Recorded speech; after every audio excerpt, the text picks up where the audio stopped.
സമാനതകളില്ലാത്ത വലിയ ദുരന്തമാണ് ആറന്മുള നേരിട്ടത്. കാരണം അപ്രതീക്ഷിതമായി ഒരു വലിയ ദുരന്തം നേരിട്ടതിന്റെ വലിയ ഞെട്ടലിലാണ് ആറന്മുള ഉള്ളത്. റാന്നിയിലുണ്ടായ ഒരു അതിതീവ്ര മഴ, ആ അതിതീവ്ര മഴയുടെ ഏറ്റവും വലിയ പ്രതിഫലനം അനുഭവിച്ചത് ആറന്മുളയാണ്. അവിടെ ഉണ്ടായ വെള്ളം മുഴുവൻ ഒഴുകിയെത്തുന്നത് പമ്പയാറ്റിലൂടെയാണ്. ആ പമ്പയാറ് ആദ്യം കരകവിയുന്നത് ആറന്മുളയിലാണ്. റാന്നിയിൽ കുറയുന്നതനുസരിച്ച് വെള്ളം ആറന്മുളയിൽ കൂടും. ആറന്മുളയുടെ പ്രദേശത്ത് എല്ലാ പ്രദേശങ്ങളിലും ഇന്നലെ രാത്രിയോടുകൂടി വെള്ളത്തിൽ മുങ്ങിക്കിടക്കുകയാണ്. വലിയ ദുരന്തത്തെയാണ് ആറന്മുള നേരിടുന്നത്.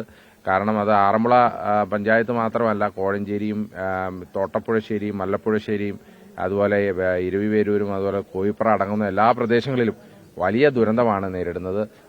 അതുകൊണ്ട് സർക്കാർ അധികാരികളോട് ഞങ്ങൾ അഭ്യർത്ഥിക്കുകയാണ്, ആറന്മുളയിലേക്ക് കൂടുതൽ സംവിധാനങ്ങൾ വേണമെന്ന് ഞങ്ങൾ അഭ്യർത്ഥിക്കുകയാണ്. ഇപ്പോൾ തന്നെ രക്ഷാപ്രവർത്തനത്തിനും മറ്റുമുള്ള NDRF സംഘങ്ങളും മറ്റു കാര്യങ്ങളും എല്ലാം ഉണ്ട്. പക്ഷേ എങ്കിൽ പോലും ഒട്ടേറെ ക്യാമ്പുകൾ ആരംഭിച്ചിട്ടുണ്ട്. ആ ക്യാമ്പുകളിലേക്ക് വേണ്ട കാര്യങ്ങളും അതൊക്കെ ഒരുക്കുന്നുണ്ട് റവന്യൂ ഉദ്യോഗസ്ഥർ. എന്നാലും കൂടുതൽ സ്ഥലങ്ങളിലേക്ക് ഇത് വ്യാപിച്ചുകൊണ്ടിരിക്കുന്ന സ്ഥിതിക്ക് കൂടുതൽ ശ്രദ്ധ ആറന്മുളയിലേക്ക് കൊടുക്കണമെന്ന് ഞങ്ങൾ അഭ്യർത്ഥിക്കുകയാണ്. മഴ കുറയുന്നുണ്ട് എന്നുള്ളത് ഒരു ഭാഗ്യമാണ്. പക്ഷേ മഴ കുറയുന്നതനുസരിച്ച് ഈ വെള്ളം ഇറങ്ങുന്നത് അനുസരിച്ച് തന്നെ ആറന്മുളയിൽ വെള്ളം കയറിക്കൊണ്ടിരിക്കുകയാണ് എല്ലാ പ്രദേശത്തും. നിങ്ങൾക്കറിയാം, ഇന്നലെ രാത്രി 2 മണിക്കും 3 മണിക്കൊക്കെ ക്യാമ്പിട്ട് മാറേണ്ട ആളുകളുണ്ടായി. കാരണം അവരൊന്നും പ്രതീക്ഷിച്ചില്ല, അങ്ങനെ ഒരു വെള്ളം വരുമെന്ന് പ്രതീക്ഷിച്ചില്ല. കാരണം അത്രയധികം വെള്ളം ആ ഭാഗത്തുനിന്ന് ഈ പമ്പയാറ്റിലൂടെ ഒഴുകി വരുമ്പോൾ ആ വെള്ളത്തെ ഹോൾഡ് ചെയ്യാനുള്ള കപ്പാസിറ്റി ആറന്മുളയ്ക്കില്ല. ആറന്മുള കരകവിഞ്ഞൊഴുകി വലിയ ദുരന്തമാണ് നേരിടുന്നത്. അതുകൊണ്ട് കൂടുതൽ ശ്രദ്ധ ആറന്മുളയിലേക്ക് എല്ലാ കാര്യങ്ങളിലും ഉണ്ടാകണമെന്ന് ഞങ്ങൾ സർക്കാരിനോട് അഭ്യർത്ഥിക്കുകയാണ്.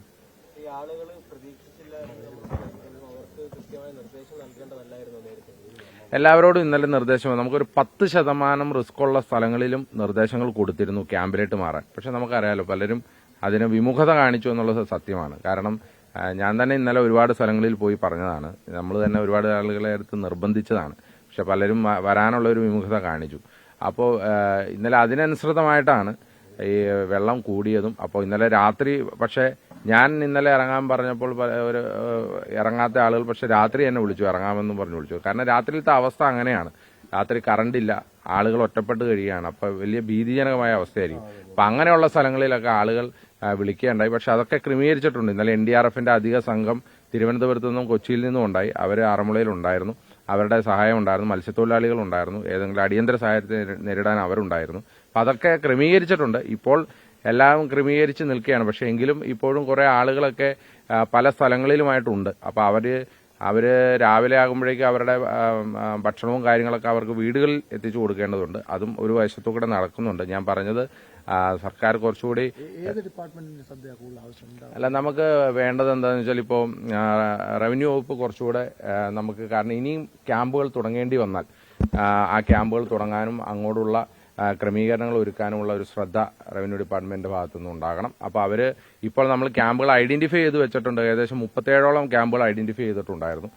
ആ 37ഓളം ക്യാമ്പുകളിൽ ഏതാണ്ട് 20ലധികം ക്യാമ്പുകൾ നമ്മൾ ആരംഭിച്ചു കഴിഞ്ഞു. അപ്പോൾ ആ ക്യാമ്പുകളിലൊക്കെ തന്നെ കാര്യങ്ങൾ നടക്കുന്നുണ്ട്. അതിനോടൊപ്പം തന്നെ ഇനി വേണ്ടി വന്നാൽ, ഇപ്പോൾ വെള്ളത്തിന്റെ ഗതിക്കനുസരിച്ച് ഇനിയും വേണ്ടി വന്നാൽ നമുക്ക് കൂടുതൽ ശ്രദ്ധ ആ കാര്യങ്ങളിൽ ഉണ്ടാകണം. NDRFന്റെ സംഘം ഇവിടെ ഉണ്ട്, ഫയർഫോഴ്സ് സംഘവും ഇവിടെ ഉണ്ട്, മത്സ്യത്തൊഴിലാളികൾ ഇവിടെ ഉണ്ട്. ആ കാര്യങ്ങളിലൊക്കെ തന്നെ കാര്യങ്ങൾ നടക്കുന്നുണ്ട്. അതിനോടൊപ്പം തന്നെ നമുക്ക് ഈ ഡിങ്കി ബോട്ട്, ഈ ആറന്മുളയുടെ ഒരു പ്രത്യേകത, നമുക്ക് വലിയ ബോട്ടുകളല്ല ആവശ്യം. നമുക്ക് ഈ ചെറിയ ഡിങ്കി ബോട്ടുകളാണ്. ഈ ചെറുവഴികളിലൂടെയാണല്ലോ പോകേണ്ടത്. അപ്പോൾ ആ ചെറുവഴികളിലൂടെ പോകുമ്പോൾ ഈ ചെറിയ ഡിങ്കി ബോട്ടുകൾ അധികം കിട്ടുമെങ്കിൽ അത് നല്ലതായിരിക്കും. കുട്ടവഞ്ചികളുടെ പ്രശ്നം, കുട്ടവഞ്ചികൾ ഇത് ഈ ചെറുവഴികളാണ്. നമുക്ക് ആ ഇതിലൂടെ പോകുമ്പോൾ ഈ ചുറ്റുംപുറമുള്ള മരങ്ങളും മറ്റു കാര്യങ്ങളൊക്കെയാണ്. അപ്പോൾ ഈ ഡെങ്കി ബോട്ട് വളരെ എഫക്റ്റീവ് ആയിരിക്കും. അപ്പോൾ ഡെങ്കി ബോട്ട്